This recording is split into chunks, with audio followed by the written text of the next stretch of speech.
Hello everyone. इस video में हम डिस्कस करेंगे BSc fourth year honours botany के बारे में, जिसमें आज हम देखेंगे यूनिट 3 जो कि है पादप रोग विज्ञान। इसमें हम टॉपिक डिस्कस करेंगे पादप रोगों के विकास के लिए उत्तरदायी कारक। पादप में रोग विकास को प्रभावित करने वाले प्रमुख कारक।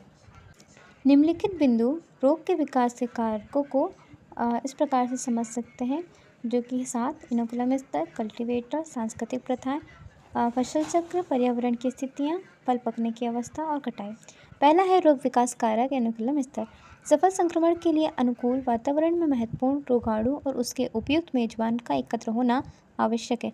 हालांकि सफल संक्रमण उपलब्ध इनोकुलम आमतौर पर फंगल बीजाणु या जीवाणु कोशिकाओं से युक्त के स्तर पर निर्भर हो सकता है।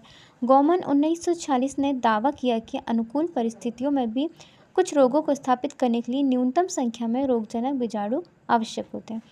इस तरह का सिद्धांत कई कवकों के लिए एकल बीजाणु संक्रमण की संभावना से इनकार करता है और अन्य जांचकर्ताओं द्वारा इसे स्वीकार नहीं किया गया है। फसल कटाई के बाद के रोगजनकों के लिए जो मेजबान में प्रवेश करने के लिए घाव पर निर्भर करते हैं, यह आमतौर पर स्वीकार किया गया है कि रोग का विकास फल या सब्जी की सतह पर रोगजनक बीजाणु भार और प्रवेश के घाव की उपलब्धता दोनों से संबंधित है। खेत, पैकिंग हाउस और भंडार गृहों में नियमित साफ सफाई से काटे गए उत्पाद पर बीजाणुओं का भार कम करने में मदद मिलेगी, जबकि सावधानीपूर्वक रखरखाव और यांत्रिक क्षति की रोकथाम से रोगाणुओं के प्रवेश बिंदुओं की संख्या कम करने में मदद मिलेगी। हालांकि मौजूद इनोकुलम की मात्रा बढ़ते मौसम के दौरान मौसम की स्थिति से निकटता से संबंधित है, खासकर जब बीजाणु बारिश से फैलते हैं, जैसे कि ग्लोस्पोरियम और फाइटोप्थोरा प्रजातियों के मामलों में। पत्तर के फलों पर भूरे रंग के सड़न, कवक, मोनोलिया, फ्रुक्टोकोला के घाव और इनोकुलम स्तर के बीच एक अंतःक्रिया का वर्णन किया गया है।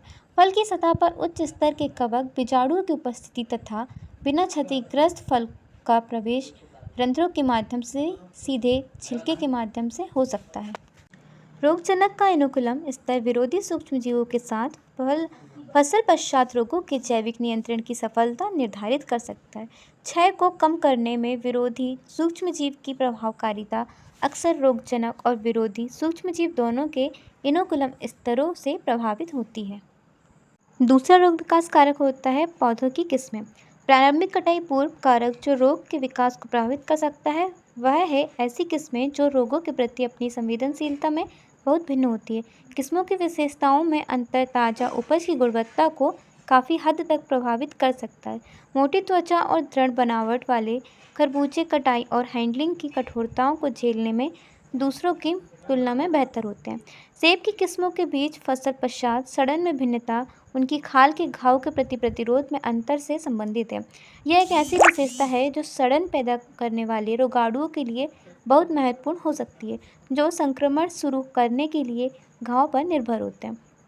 तीसरा रोग विकास कारक है सांस्कृतिक प्रथाएं।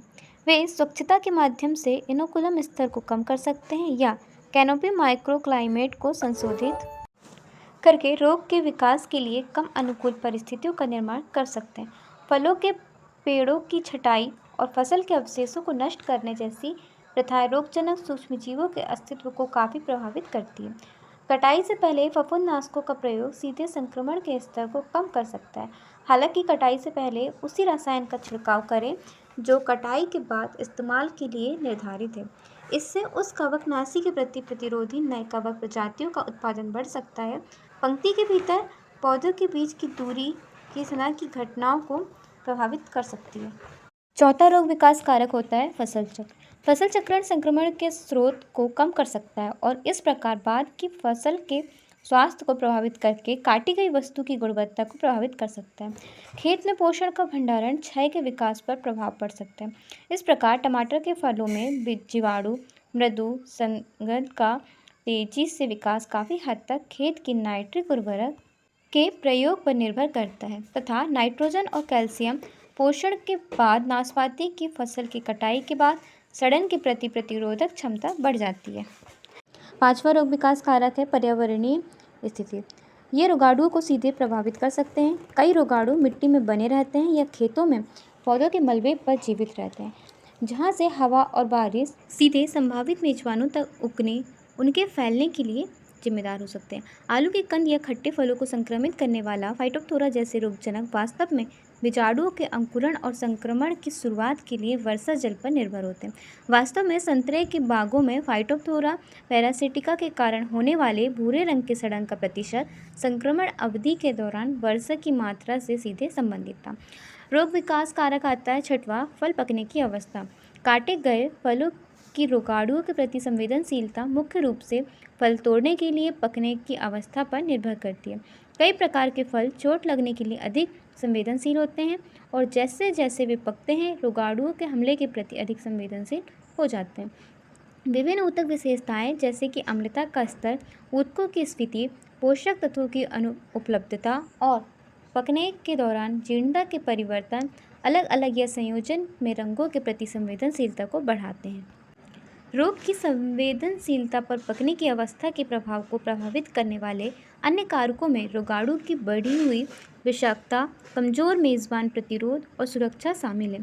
संक्रमण के लिए फलों की संवेदनशीलता को बढ़ाने वाले प्राथमिक कारकों में से एक रोगजनकों द्वारा उत्पादित और स्रावित एंजाइमों की गतिविधि के लिए पौधे की कोशिका भित्ति की बढ़ी हुई संवेदनशीलता है। फलों के पकने की अवस्था और सड़न के प्रति उसकी संवेदनशीलता के बीच एक मजबूत संबंध हो सकता है, क्योंकि रासायनिक पदार्थ पकने को उत्तेजित करते हैं और आमतौर पर सड़न को बढ़ाते हैं। पकने को उत्तेजित करने वाली स्थितियों का एक उत्कृष्ट उदाहरण विभिन्न खट्टे फलों की किस्मों को डीग्रीनिंग के लिए एथिलीन की कम सांद्रता के संपर्क में लाना होता है। एथिलीन उपचार का उपयोग व्यावसायिक रूप से खट्टे फलों की तुड़ाई के मौसम में आरंभ किया जाता है, ताकि उन फलों को रंग दिया जा सके जो परिपक्व हो चुके हैं लेकिन अभी तक वांछित रंग विकसित नहीं कर पाए। हालांकि यह आर्थिक रूप से महत्वपूर्ण प्रक्रिया जो क्लोरोफिल के अपघटन को बढ़ाती है और फलों के छिलके में पीले, नारंगी या लाल रंग को उजागर करती है, इसके साथ ही फलों के सड़ने के प्रति संवेदनशीलता भी बढ़ जाती है। पौधों का सातवां रोग विकास कारक होता है कटाई। ताजे उत्पाद बाजार के लिए फलों और सब्जियों की कटाई हाथ से करना प्रमुख तरीका है। वस्तु की इष्टतम परिपक्वता अवस्था का चयन करने के लिए बीनने वालों को उचित प्रशिक्षण देने से नुकसान और न्यूनतम सीमा तक रोका जा सकता है। मशीनी कटाई यहाँ तक कि सही तरीके से इस्तेमाल किए जाने पर भी वस्तु को काफ़ी नुकसान हो सकता है, जो घाव के रोगाणु के प्रवेश के लिए उपयुक्त क्षेत्रों के रूप में काम कर सकता है। इसलिए ये मुख्य रूप से गाजर, आलू जैसी कम संवेदनशील वस्तु या तत्काल प्रसंस्करण के लिए प्रस्तावित फसलों तक ही सीमित है। दिन के समय कटाई का समय भी उपज की गुणवत्ता को प्रभावित कर सकता है। अधिकांश फसलों के लिए रात के ठंडे घंटे या सुबह का समय फायदेमंद हो सकता है।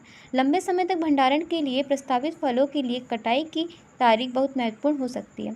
हालांकि परिपक्वता के उपयुक्त चरण जैसे कि रंग, आकार, आकृति, मांस की दृढ़ता, स्टार्च, चीनी और रस की मात्रा का निर्धारण करने के लिए विभिन्न मानदंडों के उपयोग के बावजूद इष्टतम कटाई की तारीख की भविष्यवाणी अक्सर गलत होती है।